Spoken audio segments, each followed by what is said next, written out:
Welcome back dear viewers, आप सभी लोगों का स्वागत है। जी हाँ दोस्तों, तो सबसे पहले हम रिवोल्ट ऑफ 1857 की बात की थी हमने पहले लेक्चर में।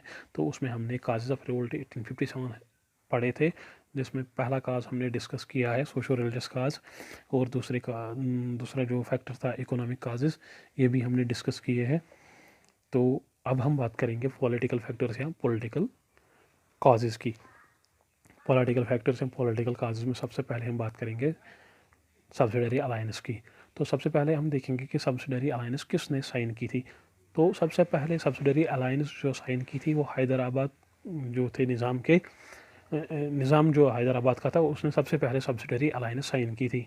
बटल ऑफ बक्सर फाट हुई थी 1764 में, किसके बीच? अवध और ब्रिटिशर्स के बीच, जिसमें अवध हार जाती है। तो फिर उसके बाद अवध को भी साइन करना पड़ा सब्सिडरी अलायंस। तो सब्सिडरी अलायंस में क्या होता है, ब्रिटिशर्स ने कहा है कि जो भी ये साइन मतलब सब्सिडरी अलायंस साइन करेगा तो उसको हम एक एक्सटर्नल प्रोटेक्शन देंगे कि बाहर से कोई नहीं आ सकता कि वो अगर आपके खिलाफ किसी स्टेट के खिलाफ या किसी टेरिटरी के खिलाफ जंग करेगा तो ब्रिटिशर्स उसको प्रोटेक्ट करेगी, उनके खिलाफ खुद ब्रिटिशर्स लड़ेगी।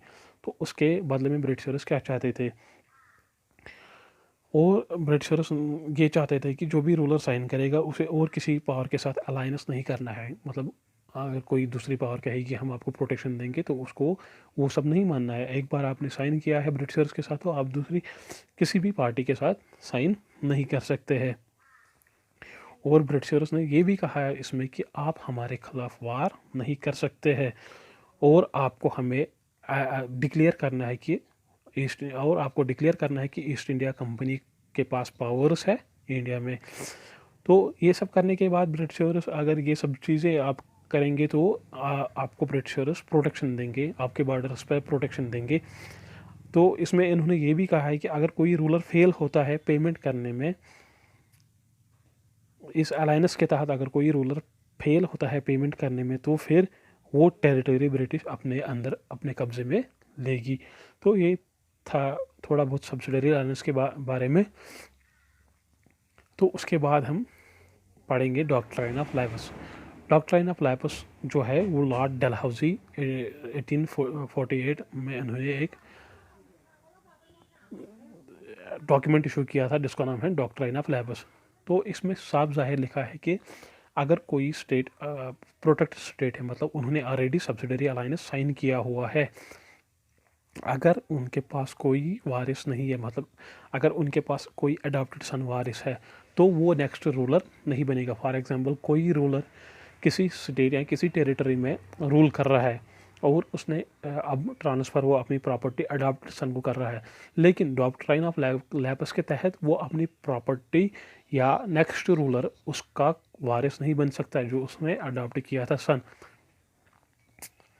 तो अगर उसने मतलब उसके बाद मतलब जब वो रूलर डेड होगा तो मतलब उसके पास अब अडॉप्टेड सन था, नेक्स्ट रूलर जो बनता वो अडॉप्टेड सन था, मगर इस लैपस के तहत, इस डॉक्ट्रिन ऑफ लैपस के तहत अब वो अडॉप्टेड सन इसका वारिस, अब वो कुर्सी पे नहीं बैठ सकता, अब वो रूलर नहीं बन सकता। एग्जाम्पल देंगे हम रानी ऑफ लक्ष्मी की, रानी ऑफ झांसी की। तो जब इसके हस्बैंड डेड होते हैं तो उसने फिर लड़ाई शुरू की थी कि मेरा अब बेटा जो उसका अडॉप्टेड सन था, गोद लिया हुआ बच्चा था, कि अब मैं इसको राजा बनाऊंगी।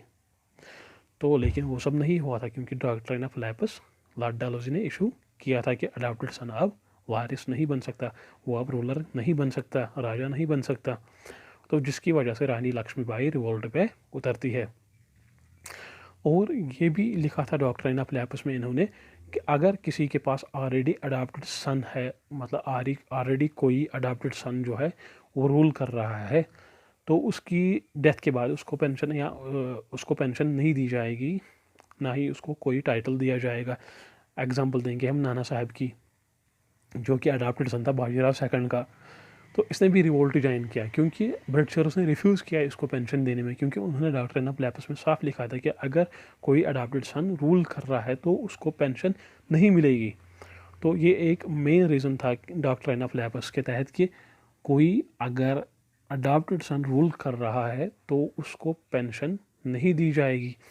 रिफ्यूजल ऑफ पेंशन सेम यही बयान करता है कि पेंशन नहीं देंगे अडॉप्टेशन को। तो ये भी एक मेन पॉइंट बनता है कि ये भी एक मेन फैक्टर बनता है रिवोल्ट के लिए। उसके बाद है एनेक्सेशन ऑफ अवध। तो उसके बाद एनेक्सेशन ऑफ अवध 1856 में लॉर्ड डलहौजी, अवध के जो नवाब थे वाजिद अली शाह, उसको रिमूव किया गया था उसकी और कहा गया था एनेक्सेशन ऑफ अवध क्यों हुई थी, अवध को क्यों लिया गया कि क्योंकि ब्रिटिशर्स ने कहा था वहाँ पे एडमिनिस्ट्रेशन ठीक नहीं चल रही है, पुअर एडमिनिस्ट्रेशन है, जिसकी वजह से अवध को एनेक्स किया गया था। तो फिर नवाब वाजिद अली शाह जो है उसकी वाइफ जो है वो भी फिर रिवोल्ट में उतरती है, जिसका नाम हज़रत महल था। तो इसने कहा मैं लीडरशिप प्रोवाइड करूँगी रिवोल्ट के लिए। तो आ गया एनेक्सेशन ऑफ अवध। ये भी एक मेन फैक्टर बनता है रिवोल्ट के लिए, क्योंकि जब अवध को एनेक्स किया गया था तो वाजिद अली शाह को रिमूव किया गया था, एज ए राजा थे वो अवध के, तो उन्हें रिमूव किया गया था। तो जिसकी वजह से उसकी बीवी रिवोल्ट पे उतरती है।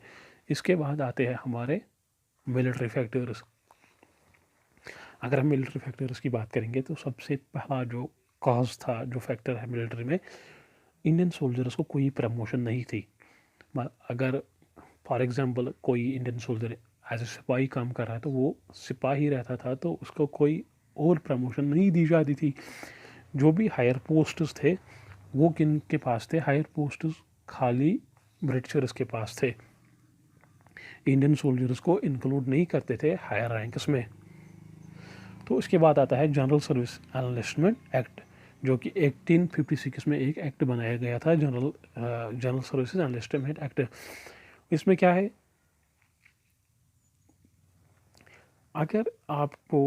अगर किसी भी सिपाही को बोलेंगे कि आपको विद इन टेरिटरी फाइट नहीं करनी है, आपको टेरिटरी के बाहर भी लड़ना होगा, मतलब इंडिया के बाहर भी लड़ना होगा, आपको ओवरसीज जाना होगा, बाउंड्री से बाहर जाना होगा लड़ने के लिए, तो उसको जाना होगा, उसको डिनाई नहीं करना होगा।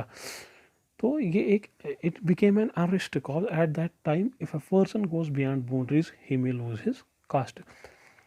तो उस टाइम माना जाता था कि अगर कोई बाहर जाता है, टेरिटरी से बाहर जाता है या ओवरसीज जाता है या अपने मुल्क से बाहर जाता है, तो उसको अपनी कास्ट खोनी पड़ती थी।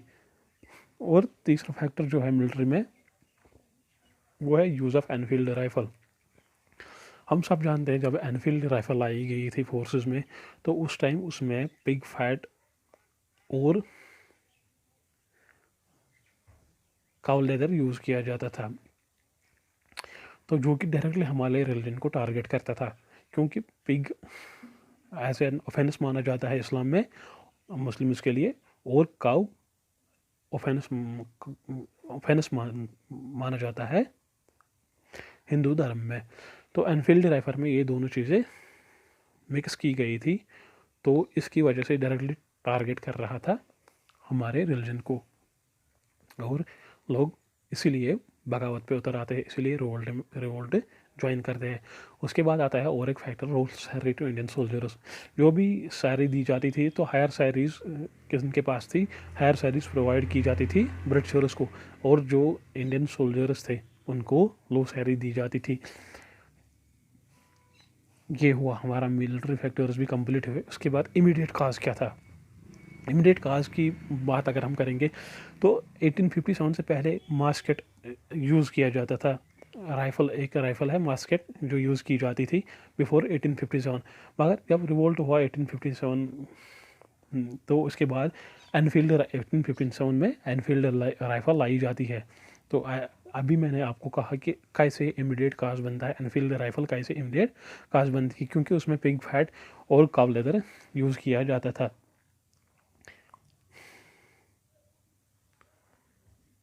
काउ फैट और पिग फैट इसमें यूज़ किया जाता था।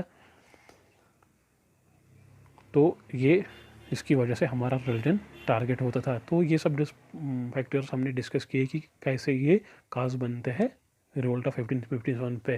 तो आई होप आप सभी को समझ आया होगा। Thank you so much.